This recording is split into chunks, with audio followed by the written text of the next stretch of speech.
Darlings, there's a catchy phrase that goes around that says, you gotta lose your mind in Detroit Rock City.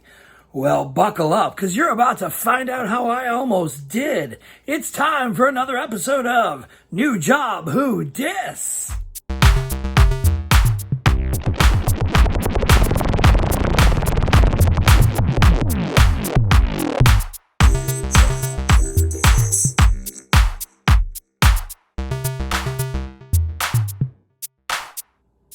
Good morning, good afternoon, good evening, well, hello. I am your host, Halston Body, and I welcome you to my journey through job and career and dream chasing, dream failures, dreams being put on hold, careers that went awry, and all of the perspective that I can shovel out through 25 plus years, nay 30 years of being in the workforce and growing on experiences and things that I found out I was successful in doing, finding out all of the curiosities that I chased in my time as a worker bee. Oh, I'm still a worker bee. Don't get it twisted. I'm still out here making the bucks and working my fingers to the bone. We're going to work until it's done. The work is never over, is what I'm saying. But I welcome you. Thank you for tuning into New Job Who Dis. If you are listening on a podcast, thank you so much. We are here on Spotify, Apple Podcasts, and of course, the Podbean Network. And thank you for tuning into YouTube. Hello. On the Halston Body channel. Please subscribe, please like, please comment, please share. And as I always say, tell a friend, tell a neighbor, tell your mom, tell your dad, tell everybody about New Job Who Dis. We are knee deep into the storyline. I beg of you, please go back and listen. Please catch up to the stories, to where we are at. We are at episode number 9. Good God. Boy, have I had a lot of jobs, and we're just getting started. We're just getting started, ladies and gentlemen, because I am a wanderer. By this time, I just want to make sure we are all on the same page. I am just 21 years old, just scraping past 21 years old. We're approaching the summer. Mind you, my birthday's in February. I like saying that, February, because it's not February, it's February. And I am chasing a pursuit, moving out of my home city of Milwaukee, living in Wauwatosa at the time, turning 21, getting a vehicle and a driver's license, mind you, to start really putting on the gas into the ways of being an adult. I am failing out of college because I am losing interest. I don't have a direction or a goal with what I want to do for the rest of my life. I am currently a manager at Suncoast Motion Picture Company as part of a combo store in Milwaukee, Wisconsin. I move, as you heard in the last episode, to Detroit, Michigan, Oak Park specifically, Oak Park, Michigan, to pursue the possibility and goal of going to broadcasting school. And when I say broadcasting, I mean audio and video broadcasting. My goal, my pursuits were in the radio and DJ levels of trying to find a career that involved that type of job. I didn't realize up until that point that there were vocational schools for broadcasting. I was sort of under this impression, or I guess disillusionment, that you can go to college for those types of things and find some sort of communication degree, maybe an acting class or two, maybe some sort of performance degree. But nothing was really popping in college. I met a boy on the internet, and boy did I meet him. Ha! No, I met this gentleman on the internet who was right around my age. In fact, I think he was only maybe a couple years older than I was. Young rascally cublet. Yeah, we became friends. He had a husband, or has a husband, or had a husband at the time of 7 years. Firmly in their couplehood. Open relationship, mind you. You can read the byline on that. But we talked about all that. So this gentleman on the internet, back on the IRC days of the olden days of the internet. Oh boy, let me get on the porch and rock in my rocker. Gather around, children. Let me tell you about the early days of the internet. Before AOL became the thing, there was this thing called Internet Relay Chat, and I met this gentleman. We connected in person. There was no catfishing involved, other than the fact that his real name, I remembered his real name, by the way, was Patrick. But he said his name was Kevin. Now, that wasn't a catfish on purpose to prevent something with me. That he didn't like the name Patrick, so he wanted to go by his middle name, which I believe was Kevin. It's a long story. Anyhoozle, the point is, these gentlemen offered me room and board, or some sort of room. Obviously, I had to pay my way, and so I saved my pennies. I convinced the Musicland group to transfer me to Detroit. I moved in with these gentlemen. I brought every CD I owned known to man, probably close to the neighborhood of 1,200 to 1,300 CDs with me.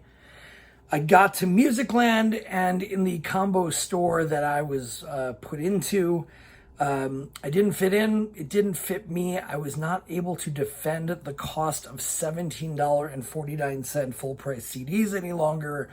I also had my tonsils removed. So, it was just this weird trajectory. And the vibe that I once had working for the Musicland group was gone. The luster, as I've said, wore off. It was not shiny and pretty anymore. Again, I could not defend the decisions being made by corporate music retail. I could not purchase those CDs and defend the pricing structures. I had a Karen incident that really soured my taste for working in music retail. So catch up on all the episodes of New Job With This. This is where we're at. Musicland, you did me good. This is going to be a rough breakup. I'm sorry. I would love to stay with you, but we have to break up, Musicland. We had a great run. 4 years.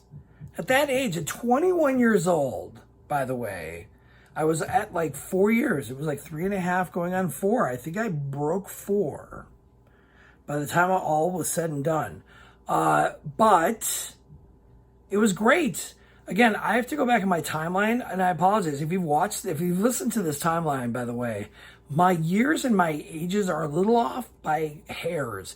But again, it's been 30 years. Give me a break. I'm close, though. I'm right where we need to be, because I remember specifically 1994.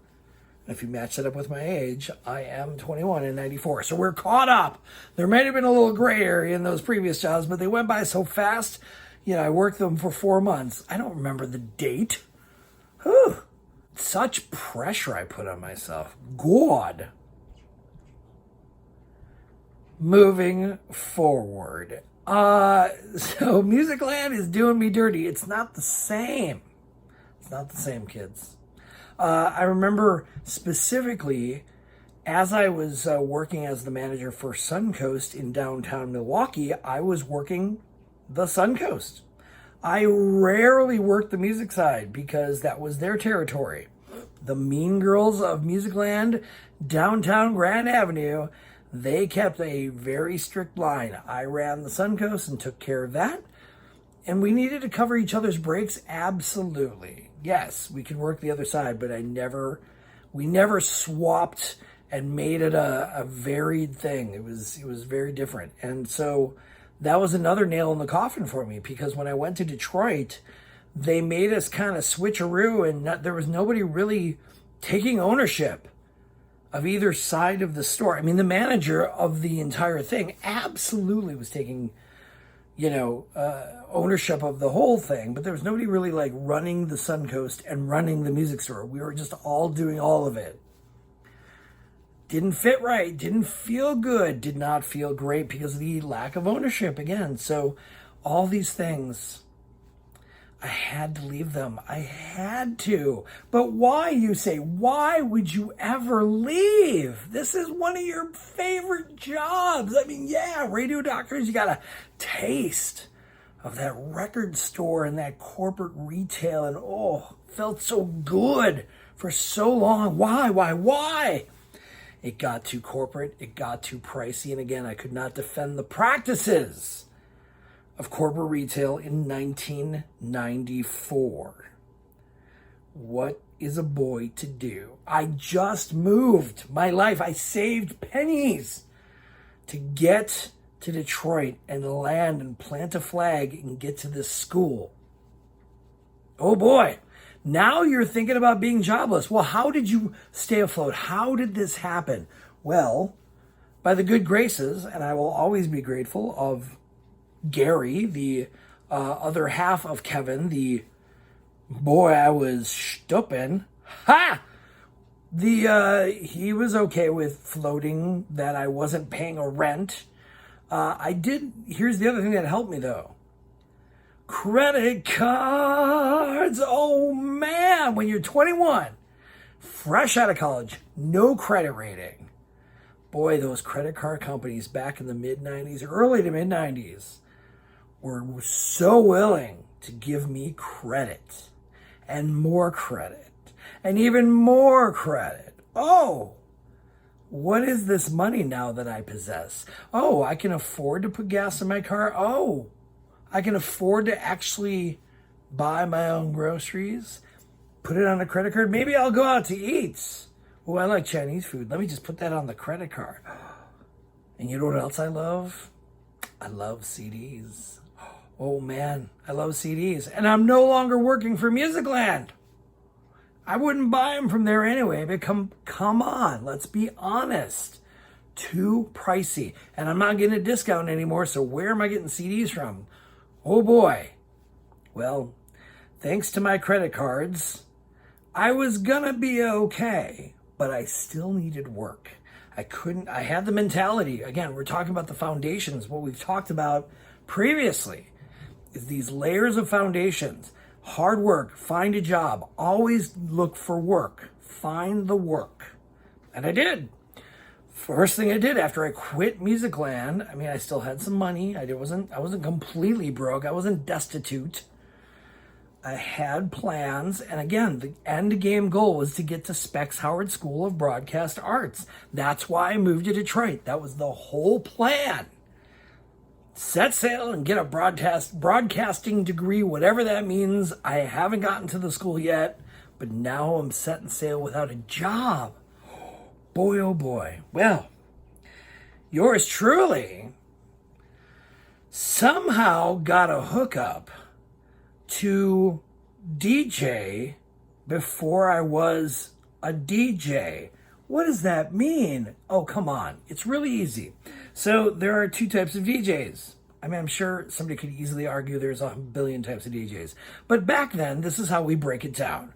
There's on-air broadcast DJs that work for radio stations with call letters and say things like WZZZ in the morning, D, right? Those are DJs. But then there's club DJs, party DJs, right? The guy with the turntables and the mixers and all the music, and he's going to set the tone for the evening. Yeah, we got DJs. Well, of course, I'm 21 years old, just coming out. I mean, when I was in Milwaukee, before I moved to Detroit and I came out 21 years old, time to hit the bars. I hit the bars, of course, tasted it, went to the clubs and danced my youthful gay existence into where it kick-started it the right way. Drinks in clubs. Now, it wasn't an everyday, all-day thing, but it was definitely, I dipped my toes in the water. I definitely got my feet wet. Okay, this is young gay club life. Awesome. Do. Awesome. Dancing to Hathaway and Ace of Base. Oh yeah, and RuPaul and Pet Shop Boys. Oh, the early 90s. Oh, you kids with your RuPaul's Drag Race. Let me tell you a story of the early 90s and getting the original RuPaul first album, Supermodel of the Word, with a hologram cover on CD, and being fascinated as a youthful coming out child by this drag superstar and what it meant to get to this. I mean, let's put the pieces together, people. RuPaul definitely started peeling that wallpaper away from me to remove the fear. Remove the fear and just be who you want to be and do what you want to do. I heard that once before from my parents. It happens, but those things sometimes, they don't stick. But at least there was a layer there. There was at least a sign. That being said, I was out in the clubs. And when I got to Detroit and I still had credit cards and my roommates, and yes, I'll call them roommates because really that's what they were. They were a couple. They shared their bedroom. I had mine. That's how it was. It was not a three-way relationship. If anything, it was a broken relationship. Because again, they were fine, they were together, but they were open. And I was with the younger one as a side piece. Yes, I will call myself that. It was not an entanglement. Ha ha, topical. But I digress. Going out to the clubs, we went to a couple of places. There was one place that I can't remember the name of, and it's sad. I should have done my research, but really, all I really need to do is Google, the Detroit gay bar scene in the 90s and find out the name of it. But we went to all sorts of different bars, exploring the bar culture. Kevin wasn't really much of an extrovert or much of a bar person. He was quite the introvert. To give you a perspective on that, the computer room / lab that he had for himself to do all sorts of early hackety-dackety 90s computer work, he painted his entire room black, straight matte black, and had a black tile floor and just made this dark, introverted presence in his bedroom. Great. So that tells you he's not going to be the bar party boy. Hey, let's go out to the clubs. Oh, sure, he'll go if enticed by his husband, but he's not hitting it Friday and Saturday nights like the boys do. And realistically, I didn't either. I didn't have a ton of money and I wasn't out there partying. But somehow, some way, and this is the foggy part of this story that I cannot recall the exacts on. However, somehow, some way, Gary knew somebody who got me hooked up to DJ for a drag show at this bar. And again, I'd have to look back. It was kind of a show bar, performance bar. I think it had a dance floor, but it wasn't like a club, like where it's gonna with it like all night long. But they did have shows, and somehow the conversation was, I have a lot of music. I know how to put music together. I know songs. I have a lot in my library. Let me see what I can do. Great. We'd love to have you run the music for this drag show. Okay, now mind you, I was out and comfortable, so I knew what this was. This wasn't a foreign concept. What do you mean a drag show? Oh, you're playing songs to have them lip sync to and perform to. Great. Easiest job in the universe. I don't even remember. I think I might have gotten paid $50.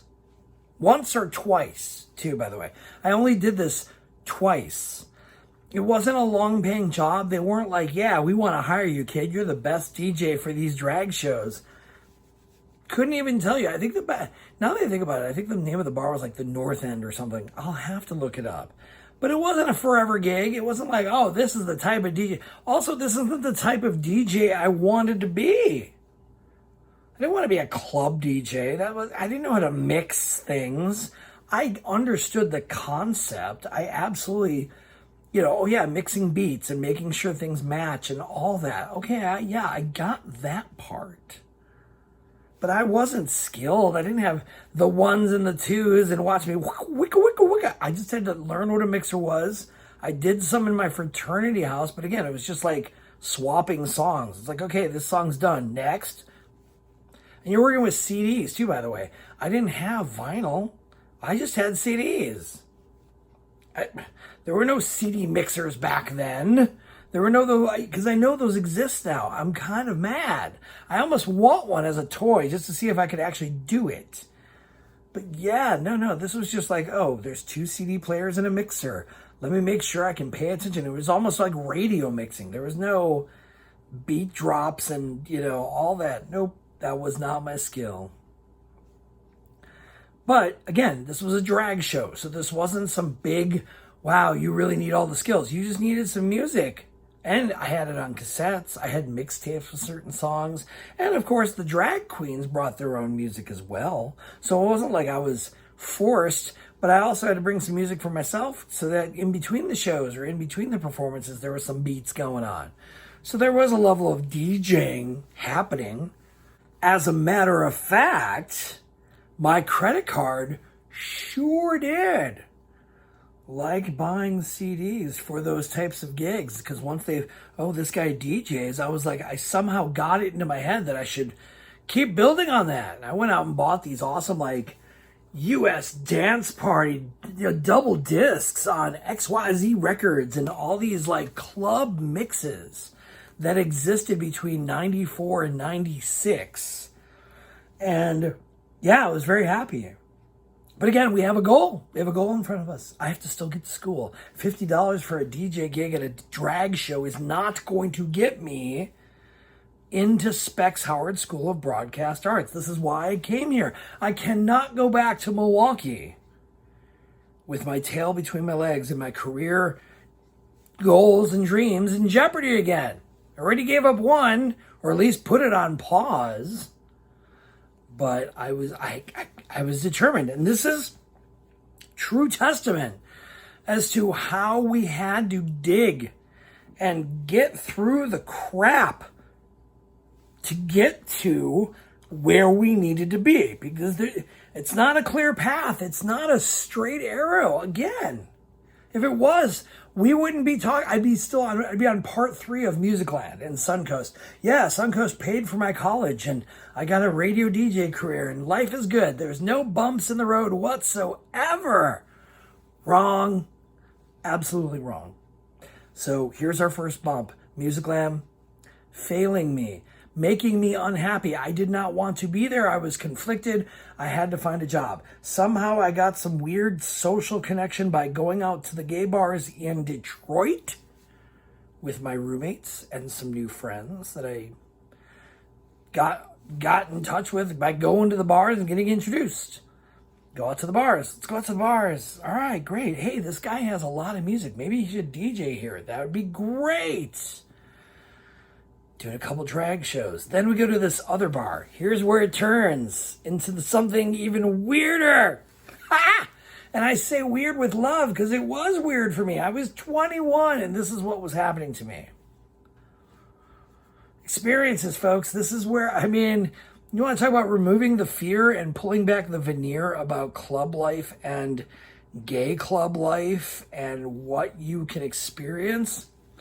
Boy, those 90s. Now, mind you, this is post the AIDS crisis, but we were still all about that. This was knee deep in the condoms,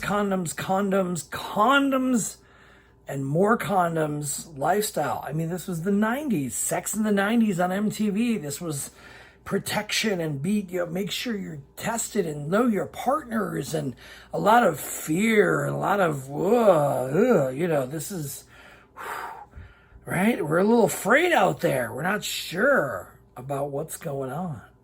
And this is also, mind you, contextually, and sorry, adult themes that I have to bring into this, but this is just only a few years post Dahmer. post Jeffrey Dahmer. So there's this sort of bubble of fear.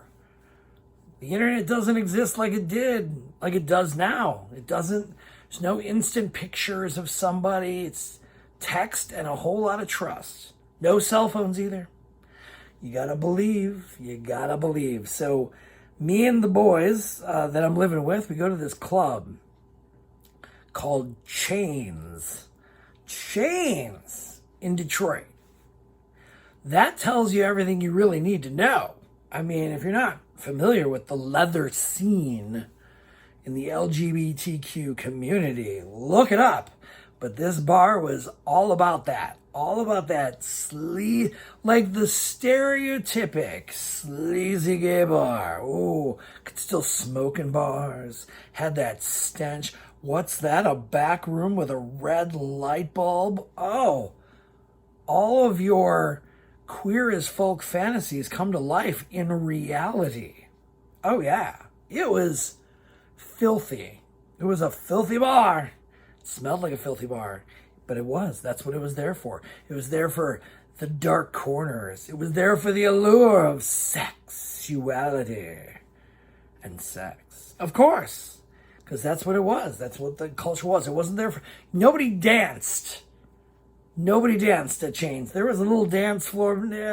Barely. I think me and the guy, Kevin, we danced like once, and people looked at us funny, like, why are you guys dancing? But there was a tiny little dance space at this bar. Somehow I got the hook up there by going to the bar on a mildly regular basis, I guess. Again, short time frame. I'm just getting there. 94, work for Musicland for a few months. That goes to pot. Nothing's happening. Somehow the social game and credit cards to keep me afloat. Again, gas in the car, food, maybe some interview clothes. I don't know. But I had growing credit and more credit card opportunities. Why not? I'm living life. I'm young. Young, living in gay in Detroit Rock City. Ah!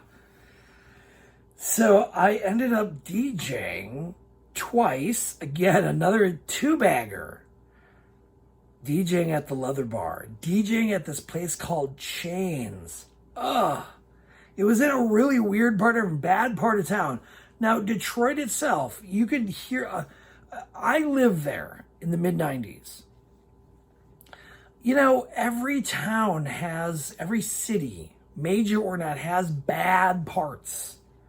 Bad parts. I remember I lived in Milwaukee. There were bad parts of Milwaukee. Chicago, Cabrini Green. I mean, you name all these places. You don't want to be caught around because it's not your turf, man. Don't be caught down there. And yeah, so this area was kind of sketch. This is the first time I ever saw a bar with a security guard in the parking lot. What was that? To prevent break-ins and prevent things going on in the parking lot. First time as a young, youthful gay man. What is that? I have no idea. I don't know. But it existed. And so somehow I talked to the bartender who was the owner, or somehow, again, hazy. I cannot remember how the actual connection was made. Because there wasn't an application. There was not a, here, fill out this application, kid. Blah, blah, blah. It was like under the table. But I had nothing to do, idle hands, and like 1,300 CDs. How could this go wrong? Well, again, not a permanent career choice, just something to fill the gaps. And I love music, and I did a little DJing at a fraternity party house when I lived in college, and I knew music, and I was there to broadcast and go to DJ school. Put me on the ones and twos, Daddy. Ha! Well, it was fine. It wasn't great. Didn't set the right mood. I'm sure I could have done something a little dirtier. I was a little bit more into the hot black disco, and they probably want something a little bit more industrial, maybe a little sexier. But I was out there playing like Knock on Wood. Not music to like, yeah, this is banging music. I want to get filthy and hook up with people. To that, no, that was like Coke disco. You needed something a little bit more oomph to it. Not my best first experience as a club DJ for a leather bar. But again, I wasn't really into it. I mean, this wasn't the goal. This wasn't the choice. Oh, but maybe this is the career that will put me on the path. So I can be an on-air DJ as this leather bar. I mean, I saw the writing on the wall immediately. So it wasn't like a job I had to quit. It wasn't like a job. They just didn't ask me back. I mean, same with the drag bar thing. It's kind of one-offs. It was fine. It was fine. But here's where the straw broke the camel's back. I'm, still jobless, still trying to figure it out, how do I get to school? How do I make full-time money? Now, very gracious, again, very grateful and very gracious of Gary. I mean, Kevin put the word out too, but he was an introvert. He didn't really know a lot of people where he could be like, hey, do my friend Bob a solid, help him out. But Gary had connections. He worked for, I believe, Ford, but he was all connected into the LGBT community of Detroit, and the parts we were in, Oak Park and Royal Oak, and where he was part of it. He was a donator, he was a volunteer, he was on a board somewhere. I mean, he knew people. But in the meantime, I'm a turtle on my back. Man, I can't find a job, and I'm in a town where I am a stranger in a strange land. Detroit is hard to get around. Milwaukee was very east, north, southwest. I could figure it out. If you told me an address in Milwaukee, I could pretty much tell you where it sort of kind of is, because there's a lot of very straight, square directionals. But Detroit was this, like, okay, the way it works is that in the corner is the hub. The way I learned the Detroit mapping system, before Waze, before any sort of Google Map or Apple Map, whatever it is, before MapQuest even. This was like, figure it out, look at an actual map. That's what you had to deal with. So there's this hub in the corner of Detroit, and from that hub are all of the spokes of the wheel. Okay, that's cute, makes sense. All right, one in the middle, and then everything to the left of that is west. Everything to the east of that is east. Great. Spokes in the wheel, north, south, got it. Oh no, but then they decided to put a grid on top of that.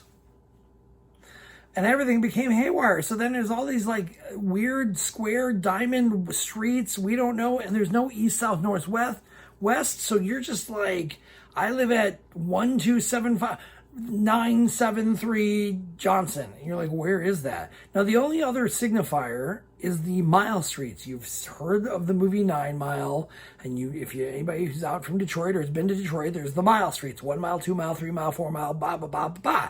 I live somewhere a little bit north of 9 Mile, between North Mile, and that's how you tell people where you live. I live somewhere between 9 Mile and 10 Mile, east of this, west of that. You have to give them a little bit of okay, it's somewhere in there. Boy, that was a tough town to get around in. So here I am, just with this, Cutlass Sierra, trying to figure out Detroit. Don't know a person to save my life. I know these two people I'm living with, and I'm unemployed. But I'm there to go to school. How do I do it? Well, again, I'm not completely helpless. So I did what I did back in Milwaukee in my early days, is I went to the newspaper, the Detroit Free Press, and I did what I did back in Milwaukee when I was a young kid. I picked up the newspaper, went to the Detroit Free Press, and the local, gay newspaper, the LGBT newspaper that's, those are in the, the bars, here's the latest. I looked and I kept looking in the newspaper. Internet wasn't savvy yet. There was no LinkedIn's. There was not even AOL keyword jobs. Nothing online to get you a job that was going to work. It was still old school. Old school applications. Old school, fill out this application, kid. Well, is the hiring sign still on the window, sir? Or ma'am? Hire me. Didn't know what I wanted to do. I had to do it though, because again, the goal then became, and this, I didn't think of it this way, until much later on. The goal really became, I just need a job. I just need to get through with a job to get me through school. So, I already had so much experience. I had retail. I had, I had restaurant in a dishwasher capacity. I had layers, retail and customer support. I worked at a grocery store, Musicland, management, retail corporate management. So I had to figure it out, put my skills to the test. I look through the newspaper and I see these ads that sing to me a little bit. Are you a rock star? We need 10 rock stars right now. Come and get hired. Same day hiring. Come and join a team because we know you can deliver the results. Come on, rock stars. Let's rock and party. Get a job. Come on down. I had no idea. I had no idea what this was, but it seemed exciting.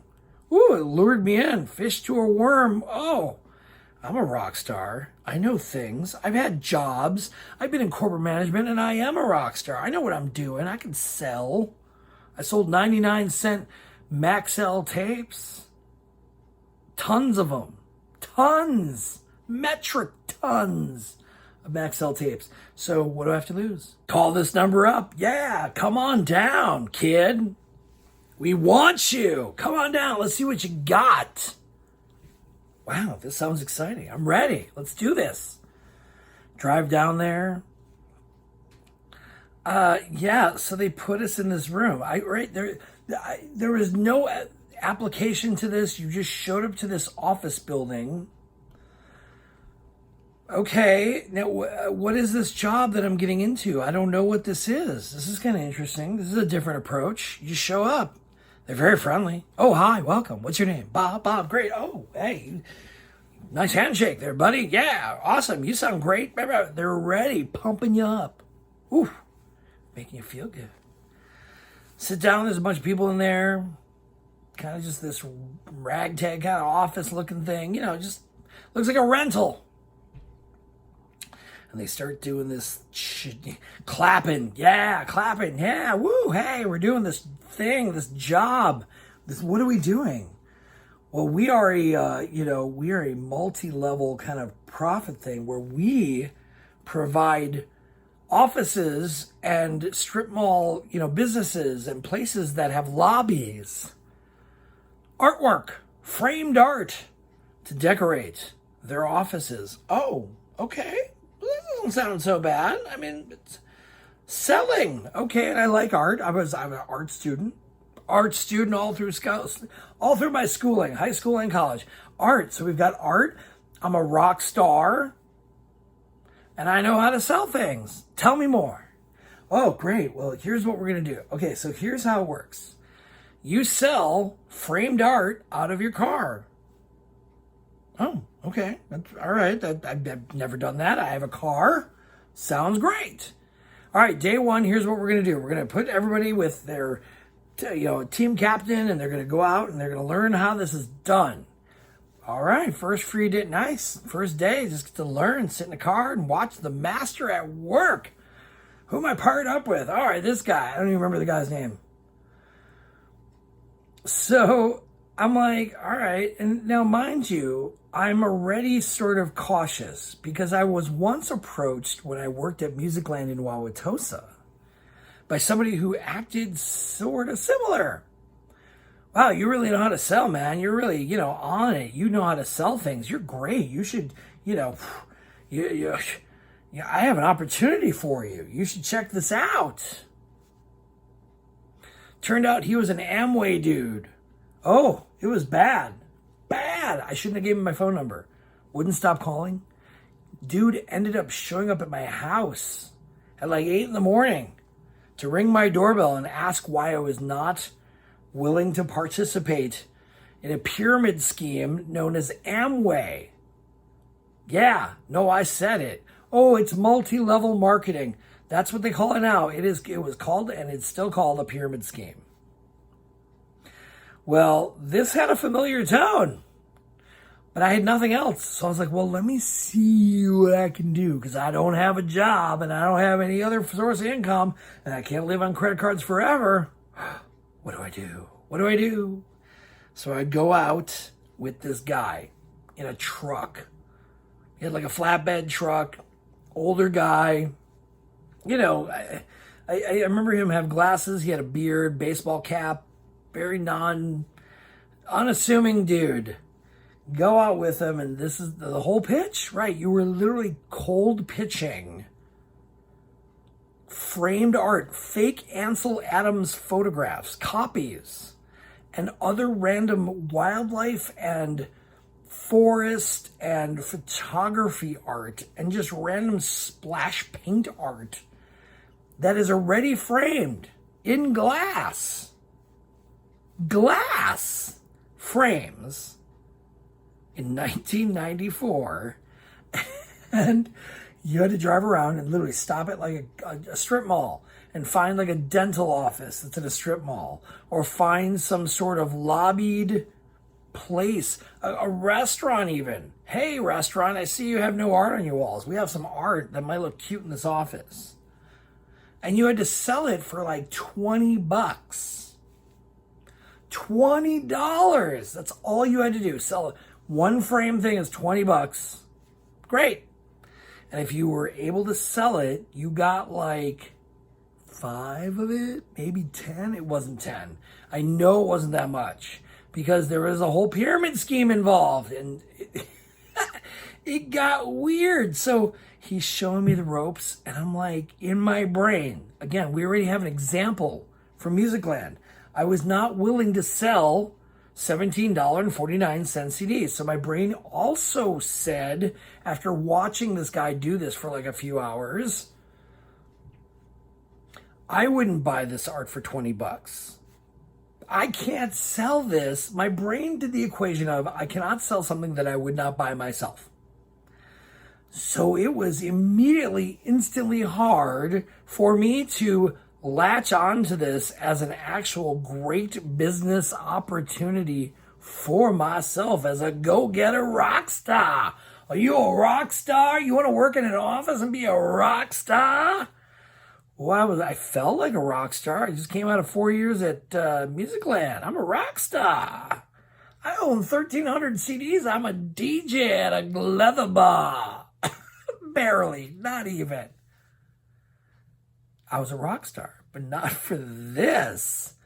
So they bring you back and they hype you up. How's it feel? How'd it feel, man? Feel good? Yeah. You should do this. Yeah. Here's what we're going to do. Tomorrow we're going to get you out there. You're going to go on your own. Be prepared. Now, they didn't really prepare me that much. They didn't say, like, here's the pro tip. I mean, the old guy, he had his truck. So, of course, he had, like, these boards and all these things to, like, put glass framed art and protect it. Because here's what they didn't tell you right away. When you drive around with your art and you bring it back to the office for the day, because what you do is they give you X amount of pieces of art. 4 pieces of art, 5, 6 pieces of art. You got to have some variety. You can't just be like, I have 2 pieces of art and I want to sell you some. You have to fill your trunk, fill your car with as much art as you possibly can so you can pitch it. Well, I don't like that. I have some more. Let me go grab a couple pieces you might like. So you had to fill your car.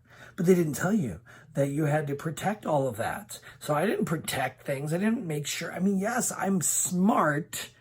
Grocery store, how to pack a grocery bag, how to pack your car to move to Detroit. Wasn't an idiot, but did my best. But what they don't tell you is that if you break the art and the glass breaks in any way, shape, or form, when you bring it back to the office, they take that out of your sales. So guess who sold 2 pieces of art on his first day? And then subsequently also came back with 2 broken pieces of art. This guy. Yeah, no. First day, I think I walked away with $15. $15. I I knew immediately that I was not ready. I was not going to do this. So I came back the next day and I think I called them first. And boy, were they upset, because that's what they do. They, oh, come on, you can do this. Please don't, because it's all about recruiting. It's recruiting people to build that pyramid scheme. And I didn't really understand the pyramid thing yet. I didn't really understand what that really meant and how that broke down as to why. But I knew immediately that I was not happy walking away with $15 for the day. And I also was not very interested in selling art out of the trunk of my car. Are you kidding me?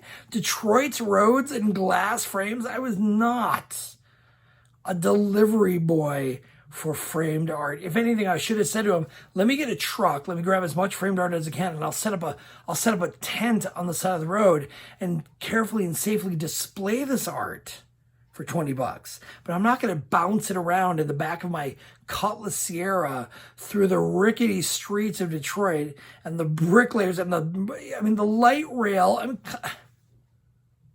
Dumb. Came in the next day, gave him back the art. Yeah, I think for one day of work, maybe two, if you count the training day, I think I walked away with a total of like $25.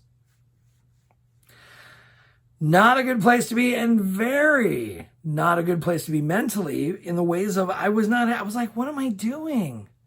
This is dumb. I'm smarter and better than this.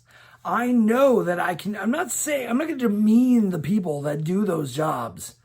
They got a hustle game that I can never get into, because I have to believe in that was really the lesson that came out of the Amway scare of Wauwatosa, coming out of Musicland, trying to sell really overpriced CDs to people that I wouldn't sell to myself. And then here I am trying to sell framed, fake, photocopied, and just knock off art in glass frames out of the trunk of my car to unsuspecting offices that, what really? Good thing there weren't cell phones back in the day. They would have had the cops on me come on. Who is this guy soliciting? No soliciting. But somehow we did anyway. Bad job experience. So where does this get us?